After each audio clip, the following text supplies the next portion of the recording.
ये कहानी है एक महान रूसी लेखक लियो टोल्स्टॉय की, जिनकी ईश्वरों में अनन्य श्रद्धा थी। वह अक्सर प्रातःकाल ही प्रार्थना के लिए चर्च जाया करते थे।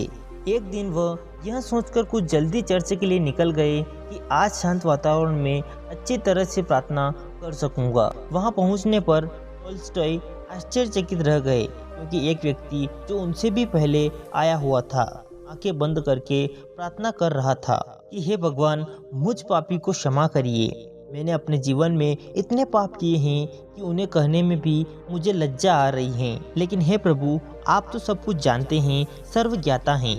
जब टोल्स्टॉय ने उस व्यक्ति की प्रार्थना सुनी तो वे सोचने लगे कि यह व्यक्ति वास्तव में कितना महान है, जो सच्चे हृदय से परमात्मा के सामने अपने अपराधों को स्वीकार करते हुए उनके लिए पश्चाताप कर रहा है।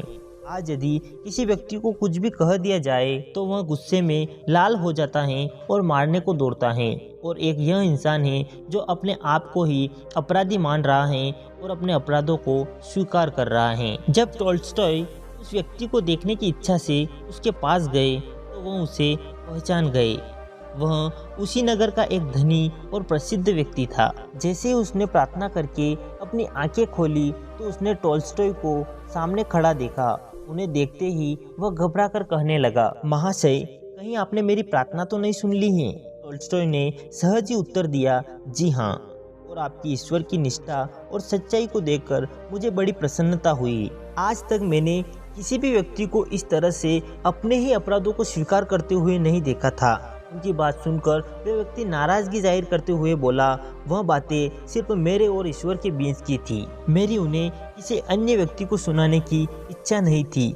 अब जब तुमने यह बातें सुन ही ली हैं तो उन्हें किसी दूसरे को बिल्कुल भी मत कहना, वरना यह तुम्हारे लिए कतई ही अच्छा नहीं होगा। उसकी यह बातें सुनकर टोल्स्टॉय हक्के बक्के रह गए। उन्होंने उस आदमी से कहा कि अभी अभी तो आप कह रहे थे कि आपने इतने अधिक पाप किए हैं। उनकी बात समाप्त होने से पहले ही उस आदमी ने बीच में ही रोककर कहा, हाँ, लेकिन वह बातें मैंने सिर्फ भगवान को सुनाने के लिए कही थी, दुनिया वालों के लिए नहीं।